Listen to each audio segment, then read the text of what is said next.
Assalamualaikum warahmatullahi wabarakatuh. Kali ini kita akan membahas tentang reference management software ya, khususnya nanti kita hubungkan dengan penggunaan Zotero. Ya, karena kita akan menggunakan Zotero.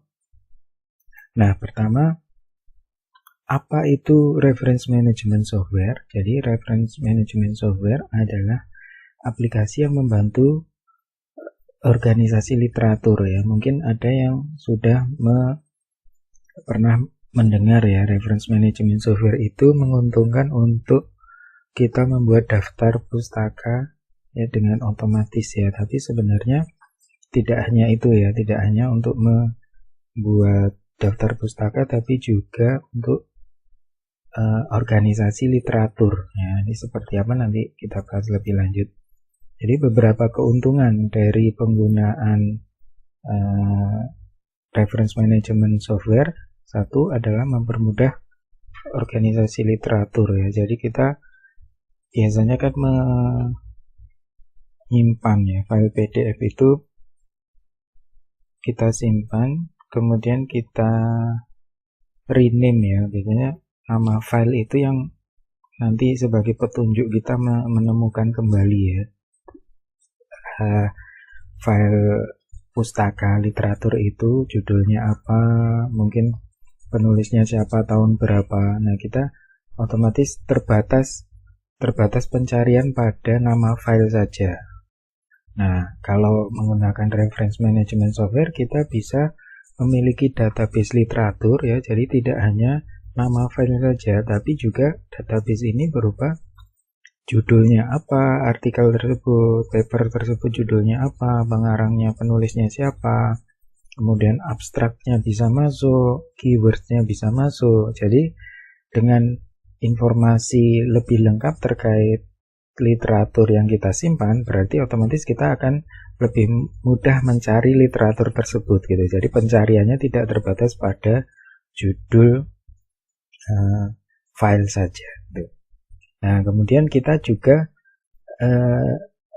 pembuatan database itu sangat mudah ya. Kita bisa mendapatkan data literatur langsung dari database online. Nanti kita tunjukkan pada video selanjutnya ya. Jadi kita tidak perlu memasukkan database ini, tidak perlu kita buat secara manual ya. Kita bisa masukkan secara langsung dari informasi yang kita dapatkan di internet. Nah, kemudian juga keuntungan dari reference management software adalah adanya integrasi dengan pengolah kata ya. Jadi misalnya kita menggunakan MS Word, nanti si reference management software ini langsung mengintegrasi, dia berupa add-ins ya atau plugins untuk pengolah kata kita. Jadi dia akan bergabung gitu. Nah, keuntungan lainnya selain tadi daftar pustaka itu bisa kita buat secara otomatis nanti dia lebih akurat ya, karena basisnya adalah dari database tersebut. Kita juga bisa menggunakan beragam variasi styles ya. Misalnya kita mengirimkan artikel kita ke jurnal yang stylenya itu APA ya, atau American Psychological Association gitu.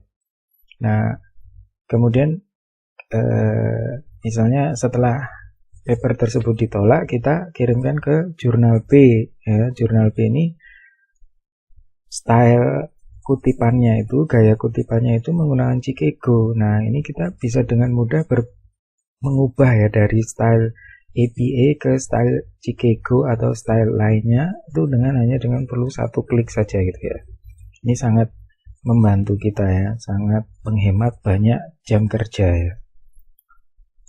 Nah, ada beragam aplikasi reference management software ya. Jadi ada Dogear, ada BibTeX, ada Citavi. Ini masih beberapa contoh saja yang masih banyak di contoh aplikasi reference management lainnya.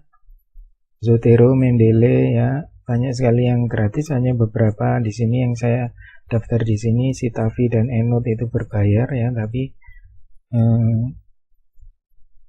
saya pikir silakan mencoba yang tanpa bayar dulu ya. Zotero, Mendeley juga cukup bagus ya sebenarnya ya.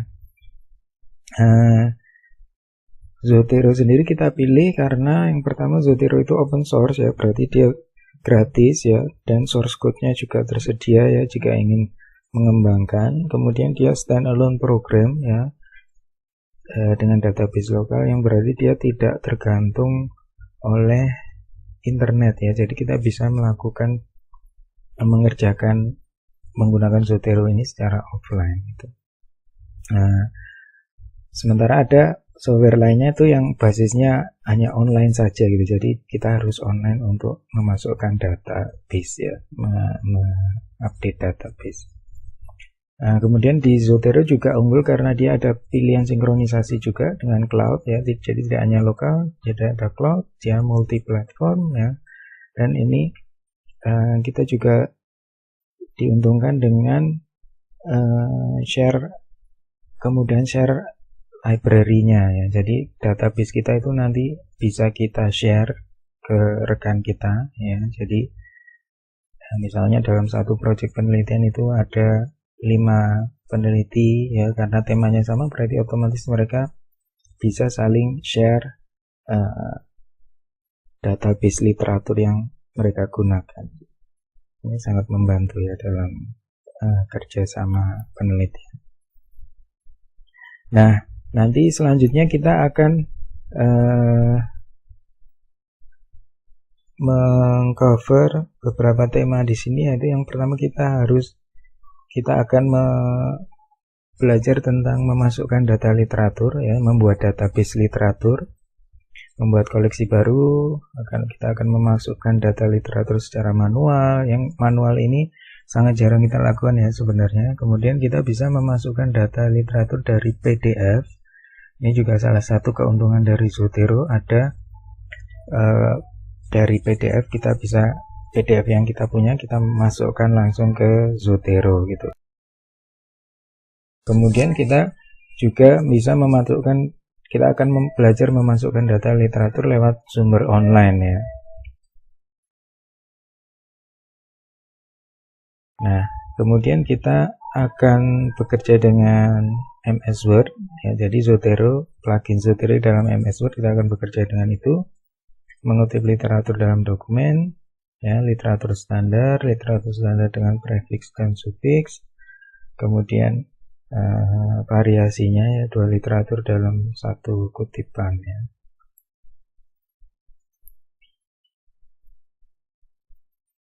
Nah, tentu saja kita juga akan belajar membuat daftar pustaka secara otomatis ya. Nah, untuk melaksanakan gini kita perlu melakukan instalasi ya. Ini ada video khusus, silakan cari video instalasi Zotero. Prinsipnya kita sudah harus punya pengolah kata, kita harus punya Zotero standalone, bisa didapatkan secara gratis ya, zotero.org. Kemudian kita juga perlu browser extension atau connection ya, untuk masing-masing untuk browser yang kita gunakan.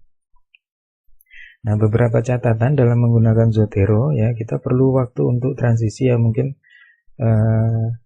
kita tidak biasanya membuat daftar pustaka itu secara manual. Kita perlu belajar sedikit prosesnya seperti apa, dan kesabaran kita dalam memasukkan satu persatu literatur ya yang sudah kita gunakan sebelumnya.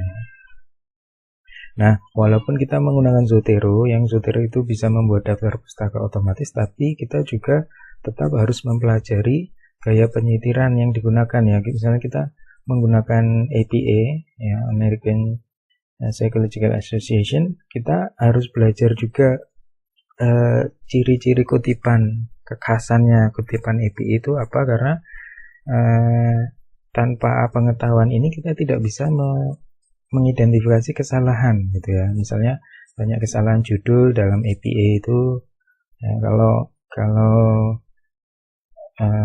kita tidak tahu peraturannya APA seperti apa, otomatis kita nanti database kita tidak akan akurat gitu ya.